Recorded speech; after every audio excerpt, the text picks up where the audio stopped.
Friends, आज का हमारा टॉपिक है prose writers of the early Victorian period. So इस लेक्चर में हम अर्ली विक्टोरियन पीरियड के प्रोज राइटर्स के बारे में डिस्कस करेंगे। So let's start. Taking the Victorian prose as a whole, we can say that it is romantic pros.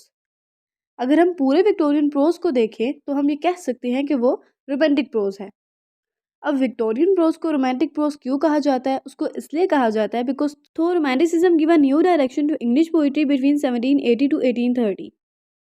Romanticism जो था उसने इंग्लिश पोइट्री को एक नई डायरेक्शन दी थी 1780 से लेकर 1830 तक। Its full effects on prose were delayed until the 1830s। और रोमांटिसिज्म का जो इफेक्ट था वो 1830 के बाद भी प्रोज के ऊपर रहा। इट मीन्स कि जब विक्टोरियन एज स्टार्ट हो गई रोमांटिसिज्म के बाद, तो उसके बाद विक्टोरियन एज में भी प्रोज के ऊपर रोमांटिसिज्म का इफेक्ट रहा। When all the major romantic poets were either dead or moribund, जब तक के तमाम मेजर रोमांटिक पोइट्स जो थे वो या तो मर चुके थे, और मोरिबंड का मतलब होता है मरने के करीब, या तो मर चुके थे या फिर मरने के करीब थे। That is why early Victorian prose is properly speaking romantic prose. और यही वजह थी कि अर्ली विक्टोरियन प्रोज को प्रॉपरली रोमांटिक प्रोज कहा जाता था। सो जो ग्रेट प्रोज राइटर थे इस पीरियड के वो थे Thomas Carlyle, John Ruskin and Thomas Babington Lord Macaulay. ये एक बहुत बड़ा नाम है लेकिन ये एक ही नाम है। इट मीन्स कि ये एक ही पर्सन है। तो अर्ली विक्टोरियन पीरियड के जो सबसे पहले प्रोज राइटर आते हैं वो हैं थॉमस कार्लाइल। थॉमस कार्लाइल 1795 में पैदा हुए और 1881 में उनकी डेथ हुई। He was the dominant figure of the Victorian period. वो विक्टोरियन पीरियड के एक डोमिनेंट फिगर थे, एक इम्पॉर्टेंट राइटर थे। He was a British historian. वो ब्रिटिश हिस्टोरियन थे, बरतानिया की तारीख लिखने वाले थे। सैटिरिकल राइटर थे, एसेस राइट करते थे, ट्रांसलेटर थे, फिलोसोफर थे, मैथमेटिशियन थे एंड अ टीचर, और एक टीचर थे। He did not like scientific developments. वो साइंटिफिक डेवलपमेंट्स को पसंद नहीं करते थे। He was also against democracy, और वो डेमोक्रेसी के भी खिलाफ थे। डेमोक्रेसी मतलब हुकूमत। His famous work is the life of Friedrich Schiller. उनका जो फेमस वर्क था वो यही था, जो कि 1855 में पब्लिश हुआ। From this work all know that he could have a great career. और उनके इस वर्क से हर कोई जान सकता है कि उनका एक ग्रेट करियर था, वो एक ग्रेट करियर रखते थे। Sorter Resortes, which is his most characteristic literary production and one of the most remarkable and vital books in the English language. So Sorter Resortes जो थी वो इनकी एक फेमस बुक थी, एक रिमार्केबल बुक थी इंग्लिश लिटरेचर में। Other works, उसके अलावा जो इनके फेमस वर्क्स हैं वो हैं French revolution, his lectures on heroes and hero worship, past and present, the letters and speeches of Oliver Cromwell, latter day pamphlets, the life of John Sterling and the history of Frederick the Great. उसके बाद दूसरे number पे जो pros writer आते हैं early Victorian period के वो हैं जॉन रस्किन। जॉन रस्किन 1819 में पैदा हुए और 1900 में उनकी डेथ हुई। In the general prose literature of the early Victorian period Ruskin is ranked next to Carlyle. तो जनरल प्रोज लिटरेचर जो था अर्ली विक्टोरियन पीरियड का, उसके जो दूसरे नंबर पे राइटर आते हैं, जो दूसरे नंबर पे रैंकिंग में आते हैं, वो हैं रस्किन, कार्लाइल के बाद। In the start of his career, उनके करियर के स्टार्ट में, he won the Newdigate prize at Oxford for his work Salsette and Elephanta in 1839। तो 1839 में जब वो ऑक्सफोर्ड यूनिवर्सिटी में थे तो उन्होंने अपना एक वर्क राइट किया, सेल्सेट एंड एलिफेंटा, जिसकी वजह से उन्होंने एक प्राइज़ वन किया जिसका नाम था न्यूरीगेट प्राइज़। इन 1843 ही पब्लिश्ड मॉडर्न पेंटर्स। 1843 में उन्होंने अपना एक और वर्क पब्लिश करवाया जिसका नाम था modern painters, and in this work he supported pre रिफ्लाइट्स।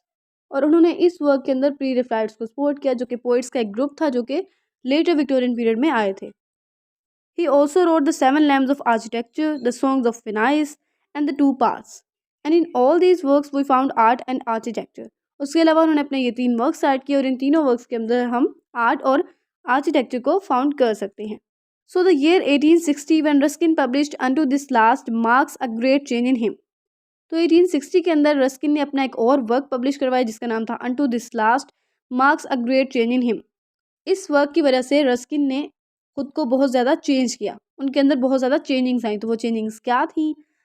From this time onward he wrote little on art. इस वर्क को राइट करने के बाद अनटू दिस लास्ट, उसके बाद इन्होंने जो है आर्ट के ऊपर बहुत कम वर्क राइट किया, and devoted himself to the discussing of the ills of society. और उन्होंने खुद को डिवोट कर दिया सोसाइटी की इल्स के बारे में लिखने के लिए कि उस वक्त सोसाइटी में क्या चल रहा था, क्या बुराइयाँ चल रही थी, उनके बारे में उन्होंने उसके बाद ऑनवर्ड लिखना शुरू कर दिया।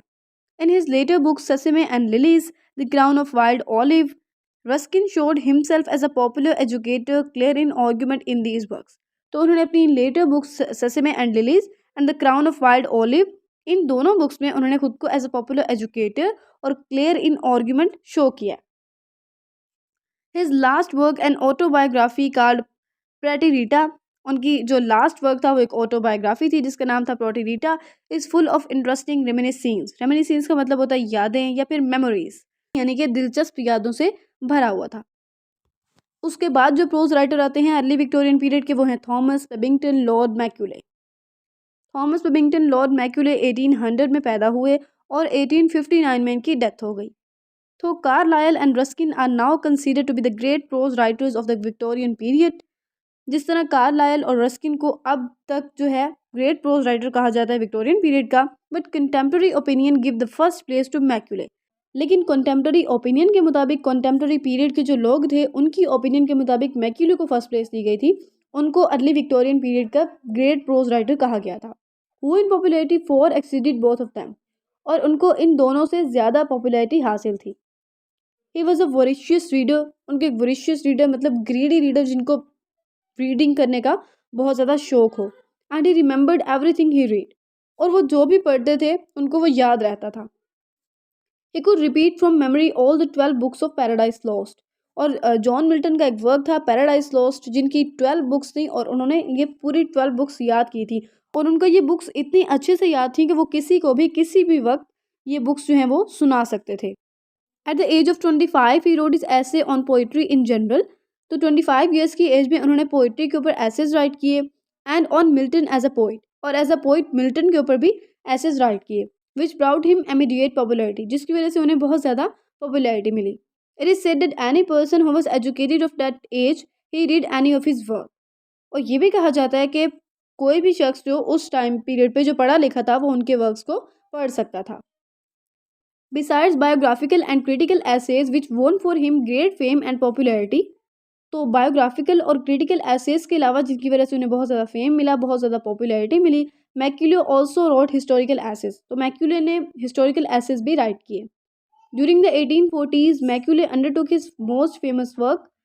तो 1840s में मैक्यूले ने अपना एक मोस्ट फेमस वर्क राइट किया जिसका नाम था the history of England from the assassin of James the second. He had a great command on English, उनको इंग्लिश में कमांड हासिल थी. ग्रेट इट मीन्स कि वो उनको इंग्लिश बहुत अच्छे से आती थी. He had a quality that reader never ever fed up during reading his works. और उनके अंदर ये क्वालिटी थी कि रीडर जो थे वो उनके वर्क्स को रीड करते हुए कभी भी तंग नहीं आते थे, कभी भी थकते नहीं थे. He also had the quality to create interest among the readers, और उनके अंदर ये भी क्वालिटी थी कि वो रीडर्स के अंदर इंटरेस्ट को क्रिएट करते थे. सो फ्रेंड्स, ये था हमारा आज का टॉपिक जिसमें हमने अर्ली विक्टोरियन पीरियड के प्रोज राइटर्स के बारे में डिस्कस किया. एंड मैं उम्मीद करती हूँ कि आपको इस टॉपिक की समझ आ गई होगी. एंड अगर आपको मेरी वीडियो अच्छी लगी है तो एक लाइक कर दें और मेरे चैनल को सब्सक्राइब कर दें. That's all. Thank you.